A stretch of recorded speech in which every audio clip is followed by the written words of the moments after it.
واعتصموا بحبل الله جميعا ولا تفرقوا واذكروا نعمة الله عليكم إذ كنتم أعداء فألف بين قلوبكم فأصبحتم بنعمته إخوانا وكنتم على شفا حفرة من النار فأنقذكم منها كذلك يبين الله لكم آياته لعلكم تهتدون الله أكبر পড়েন আল্লাহ বললেন ও গোলামেরা শোনো ওয়াতাসিমু বিহাবিলিল্লাহি জামিআ ও আমার গোলামেরা সবাই মিলে আল্লাহর রশিকে আঁকড়ে ধরো আল্লাহর রশি হলো ইসলাম আল্লাহর রশি হলো কোরআন আল্লাহ বললেন কোরআনকে আঁকড়ে ধরো ইসলামকে আঁকড়ে ধরো একা একা আঁকড়ে ধরলে চলবে না জামিয়া সবাই মিলে আঁকড়ে ধরো এই আদেশটা আমাদের জন্য দান করেছেন কে আল্লাহ তাআলার নির্দেশ ওয়াতাসিমু বিহাবলিল্লাহি জামিআ সবাই মিলে আল্লাহর রশিকে আঁকড়ে ধরো হাবলুল্লাহ মানে আল্লাহর রশি হাবলুল্লাহ মানে কি রশি এই হাবলুল্লাহ আল্লাহর রশি বা আল্লাহর রজ্জু দ্বারা উদ্দেশ্য হচ্ছে ইসলাম আল্লাহর রশি দ্বারা উদ্দেশ্য কি তাফসিরে অনেক ব্যাখ্যা এসেছে এই এরকম পরিস্থিতিতে তাফসিরের সূক্ষ্ম সূক্ষ্ম বিষয়গুলো আমরা শোনাতে চাই কিন্তু পরিবেশ হয়ে ওঠে না আল্লাহর রজ্জু বা আল্লাহর রশি দ্বারা উদ্দেশ্য হচ্ছে ইসলাম আল্লাহর রজ্জু বা আল্লাহর রশি দ্বারা উদ্দেশ্য হচ্ছে কোরআন কারণ কোরআন আমাদেরকে ঐক্যবদ্ধ করে ইসলাম আমাদেরকে ঐক্যবদ্ধ করে চিল্লায় বলেন ঠিক কিনা এজন্য আল্লাহ বললেন তোমরা আমার রশিকে আঁকড়ে ধরো বিচ্ছিন্ন হয়ে না আমার দেয়া নেয়ামতগুলো স্মরণ করো যখন তোমরা ছিলে শত্রু তোমাদের মধ্যে হৃদয়ে আমি আল্লাহ ভালোবাসা ঢেলে দিলাম ফলে তোমরা সবাই ভাই ভাই হয়ে গেলে তোমরা সবাই ছিলে জাহান্নামের কিনারায় জ্বলন্ত অগ্নিকাণ্ডের পাশে আমি আল্লাহ দয়া করে ঈমানের বদৌলতে তোমাদেরকে আগুন থেকে ফেরালাম আমি আল্লাহ দয়া করে তোমাদেরকে জান্নাতের পথ দেখিয়ে দিলাম সুবহানাল্লাহ পড়েন এমন পথ দেখালাম যেই পথ তোমাদেরকে জান্নাতে নিয়ে যাবে পথের দিশা তোমরা পাবে লাআল্লাকুম তাহতাদুন প্রিয় ভাইরা তাহলে আমাদের যে ঐক্যবদ্ধ থাকতে হবে এই নির্দেশটা কার নাকি মন মতো আমি বানায় বলতেছি আওয়াজ করে বলুন নির্দেশটা কার আল্লাহর তাহলে আমাদেরকে ঐক্যবদ্ধ জীবন যাপন করতে হবে প্রিয় ভাইরা ইসলাম আমাদেরকে ঐক্যবদ্ধ করে ইসলাম আমাদেরকে কি করে সংঘবদ্ধ করে ঐক্যবদ্ধ করে বিচ্ছিন্ন হওয়া যাবে না বিরোধ বিচ্ছিন্নতা মতানৈক্য এগুলো আমাদেরকে ধ্বংস করে আমাদেরকে দুর্বল করে আর আমাদের ঐক্যবদ্ধ প্রচেষ্টা আমাদেরকে বিজয়ের দিকে এক ধাপ এগিয়ে নেয় চিল্লায় বলেন ঠিক কিনা এজন্য আল্লাহ বললেন ওয়াতাসিমু বিহাবলিল্লাহি জামিআ তোমরা আল্লাহর রশিকে আঁকড়ে ধরো তোমরা ঐক্যবদ্ধ জীবন যাপন করো তোমরা বিচ্ছিন্ন হইও না বিচ্ছিন্ন হইলে লস ঐক্যবদ্ধ হলে সেখানে কল্যাণ আছে না নাই মাইকে কি সমস্যা হয়েছে কোনো হ্যাঁ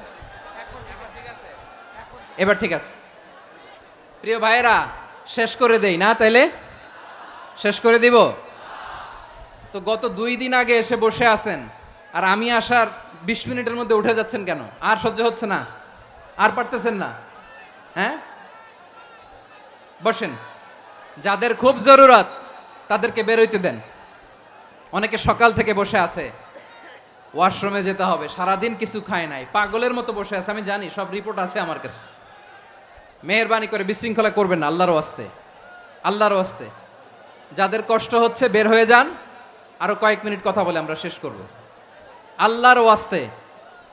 আল্লাহর ওয়াস্তে বলার পরেও এরকম বিশৃঙ্খলা করা মোটেও কাম্য নয় প্রিয় ভাইয়েরা আল্লাহর ওয়াস্তে এই শব্দটা কতবার ইউজ করেছি আমি আল্লাহর ওয়াস্তে আপনার বুক কাঁপে না হ্যাঁ ভয় হয় না আল্লাহর একটু থামেন মেহেরবানি করে এই তো হ্যাঁ মাশাআল্লাহ আল্লাহর ওয়াস্তে প্রিয় ভাইয়েরা ঐক্যবদ্ধ হতে হবে আমাদেরকে আদেশটা কার একটু আওয়াজ করবেন ঐক্যবদ্ধ জীবন যাপন করতে হবে আদেশটা কার আমাদের আগে যে সমস্ত জাতিগোষ্ঠী ধ্বংস হয়েছে বিভেদের কারণে হয়েছে বিশ্বনবী বলেন বুখারীর বর্ণনা ফা ইন্নামা আহলাকাল্লাযীনা মিন ক্বাবলিকুম কাসরাতু মাসাইলিহিম ওয়া ইখতিলাফুহুম আলা আমবিয়াইহিম তোমাদের আগে ইহুদি নাসারারা যারা ধ্বংস হয়েছে, আমার গজবে উপনীত হয়েছে, দুইটা কারণ ছিল। নাম্বার ওয়ান, কাসরাতু মাসাইলিহিম, বেশি প্রশ্ন করত, প্রয়োজনে অপ্রয়োজনে নবীরা প্রশ্ন করে আটকাইতে চাইতো, এরকম ডাকাত ছিল তারা। দুই নাম্বার কারণ, ওয়াখতিলাফুহুম আলা আম্বিয়াইহিম, ইখতিলাফ করার কারণে, বিভেদের কারণে, পারস্পরিক বিরোধে জড়ানোর কারণে তারা ধ্বংস হয়েছে। এখন বলেন, আমরা কি আল্লাহর গজব চাই? আমরাও কি তাদের মতো ধ্বংস হতে চাই? এজন্য আল্লাহ তাআলা সূরা আল ইমরানের 105 নম্বর আয়াতে বললেন, ওয়ালা তাকুনু কাল্লাযীনা তাফাররাকু ওয়াখতালাফু মিন বা'দি মা জাআহুমুল বাইয়িনাত ওয়া উলাইকা লাহুম আযাবুন আযীম। খবরদার, প্রমাণ পাওয়ার পরেও, দলিল নাজিল হওয়ার পরেও যারা বিরোধ করেছে, ইখতিলাফ করেছে, বিচ্ছিন্ন হয়েছে, খবরদার তোমরা তাদের মতো হয়ো না। যদি তাদের মতো হও তাহলে জেনে রাখো, ওয়া উলাইকা লাহুম আযাবুন আযীম, তাদের জন্য আমি মর্মন্তুদ শাস্তি প্রস্তুত করে রেখেছি। যারা বিচ্ছিন্ন হয়েছে, বিরোধ করেছে, তারা কারা? ইহুদি নাসারারা। এই আয়াতের তাফসীরে কাল্লাযীনা তাফাররাকু ওয়াখতালাফু, যারা বিচ্ছিন্ন হয়েছে, বিরোধ করেছে, তারা কারা? মুফাসসিরিন ইকরাম বলেছেন তারা ইহুদি নাসারারা। আওয়াজ করে বলুন তো, তারা কারা? ইহুদি নাসারারা। বিষ্ণু ঈসা ইসলাম সুনানে আবু দাউদ এবং তিরমিজির হাদিসে বলেন, ইফতারাকাতিল ইয়াহুদু আলা 71 ফিরকা, ইহুদিরা 71 দল হয়েছে। ইখতিলাফ করতে করতে কয় দল? সবাই বলে নাই, কয় দল? ওয়াফতারাকাতিন নাসারা আলা 72 ফিরকা, আর নাসারারা হয়েছে 72 দল। আওয়াজ করে বলুন তো, কয় দল? ওয়াসাতাফতারিকু হাযিহিল উম্মাহ বি73 ফিরকা। আর বিশ্বনবী আফসোস করে বলেন, আমার উম্মত হবে 73 দল। ইহুদি 71 দল, নাসারা 72 দল, আর আমার উম্মত, বুঝে থাকলে আওয়াজ করে বলেন। বিশ্বনবী বলেছেন, আমার উম্মত ভাগ হবে কয় দলে? কুল্লুহা ফিন্নার, সব জাহান্নামে যাবে, ইল্লা ওয়াহিদা, একটা দল ছাড়া। সাহাবারা বললেন, মান হিয়া ইয়া রাসূলুল্লাহ, সেই নাজাত প্রাপ্ত জান্নাতি দল কোনটা? আপনি কি আমাদের বলবেন না? আপনি মেহেরবানি করে একটু বলে দেন তারা কারা। বিশ্বনবী বললেন, মা আনা আলাইহি ওয়া আসহাবি, আমি এবং আমার সাহাবারা যেই মতের উপর, যেই পথের উপর আছে, এই মত এবং পথের উপর যারা থাকবে তারাই জান্নাতের দল হয়ে যাবে। যারা আমার মত, আমার সাহাবীর মত এবং পথকে অনুসরণ করবে তারাই জান্নাতে যাবে। তাহলে প্রিয় ভাইয়েরা, আমরা কি আর ইখতিলাফ করব? কাদা ছোড়াছুরি করব? করবেন না যে বোঝাই তো যাচ্ছে দৃশ্য দেখে। ধাক্কাধাক্কি যে আপনারা করবেন না। আপনাদের এই যে আমলনামা তো আমার কাছে আছে। পেকুয়ার ভাইয়েরা, এটা তো আমার ওয়ার্ম আপ প্রোগ্রাম।